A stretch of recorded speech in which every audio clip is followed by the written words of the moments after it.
ఒకానొకప్పుడు వాలి సంధ్యావందనం చేసుకోవడం కోసమని దక్షిణ సముద్రానికి వెళ్ళాడు. ఆయన దక్షిణ సముద్రం నుంచి ఇతర సముద్రానికి ఎగురుతాడు. అదే సమయంలో రావణాసురుడికి ప్రతిరోజు ఎవరో ఒకరితో యుద్ధం కావాలి.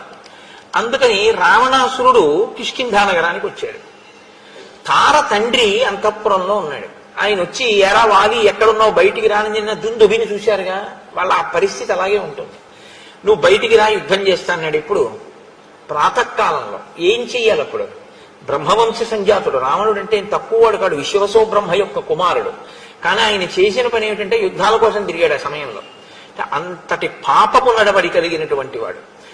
వాలిని యుద్ధానికి పిలిస్తే తార తండ్రి బయటికి వచ్చి అన్నాడు, ఎలాగో వాడు వస్తే నువ్వు బతకవు కదా, వాడు వచ్చేస్తాడు సంధ్యావందనం చేసుకుని, ఈలోగా ఈ లోకాన్ని చూడాలా, ఈ జగత్తుని, మళ్ళీ వాడు వస్తే చూడడానికి ఉండదు, చంపేస్తాడు నిన్ను అని.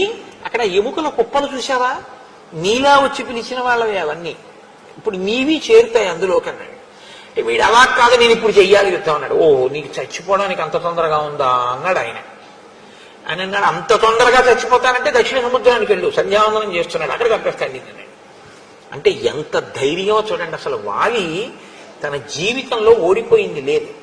వాలి జీవితంలో ఓటమి మరణం ఒకసారి రాముడి చేతిలోనే. అప్పటి వరకు వాలికి ఓటమి తెలియదు.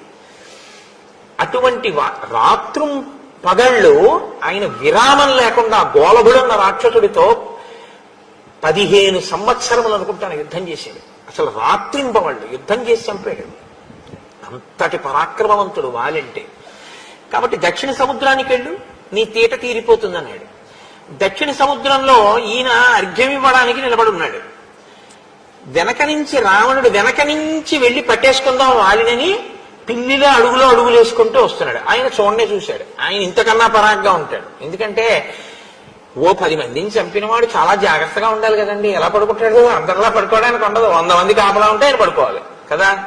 కాబట్టి ఇప్పుడు ఎవడొస్తారో అని వాలికి అనుమానమే. ఆయనది ఇదే జాతకం కదా. మరి నేను ఆయన చూసుకుంటున్నాడు వెనక్కి. ఈయన వస్తున్నాడు చేతులు చాపి, ఓహో వస్తున్నాడు రోయని ఆయన చూడనట్టు ఊరుకున్నాడు.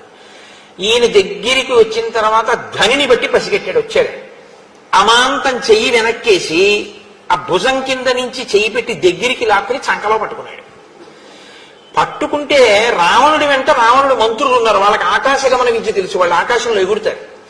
ఈ వాలి ఏం చేశాడంటే ఇక్కడ అర్ఘ్యం ఇచ్చేసి, అంటే ఏదో సంకలో గబుక్కుని ఏ పంచాంగమో అప్పుడే తిరిగి చూసుకున్నవాడు దాంతో ఇలా గబుక్కుని కింద పెట్టడమో గూట్లో పెట్టడమో మర్చిపోయి అర్ఘ్యం ఇచ్చేసినట్టు సంకలో పెట్టుకుని, లేకపోతే కృష్ణ పరమాత్మ గొల్లలతో చల్దులు కుడిచినప్పుడు ఆ జారీగా నీకడా సంఖ్య నీరికి అంటారు పోతన గారు. ఆ వేణువు సంకలో పెట్టుకుని ఇలా ఇలా అన్నం తిన్నట్టు ఆ రావణాసురుడిని ఇలాగే పెట్టుకుని ఎగిరిపోయాడు ఆయన ఆకాశంలో. వాలి ఎగిరిపోతే రావణుని మంత్రులు కూడా ఎగిరారు. వాళ్ళు తక్కువ వాళ్ళు ఏంటి, కానీ ఆయన వేగాన్ని వీళ్ళు అనుసరించలేకపోయారు. కనపడలేదు, వెళ్ళిపోయాడు.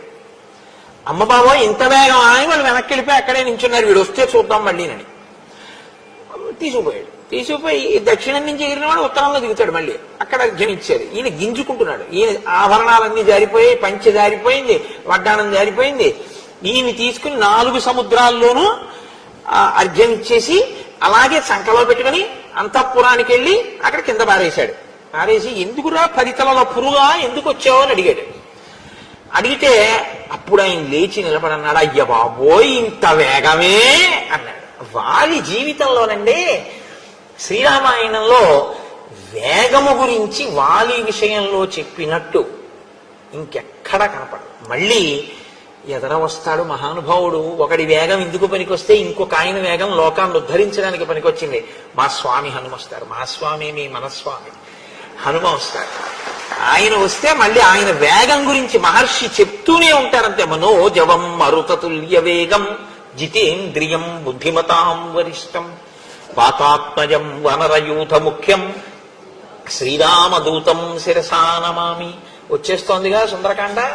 కాబట్టి ఇప్పుడు ఆయన ఈయన్ని చూసి ఆశ్చర్యపోయాడు. ఇంత వేగమే, ఇంత బలమే అని ఆశ్చర్యపోయి, నేను నీలాంటి వాడినే, కాబట్టి మన ఇద్దరం ఒక అంగీకారం చేసుకుందాం.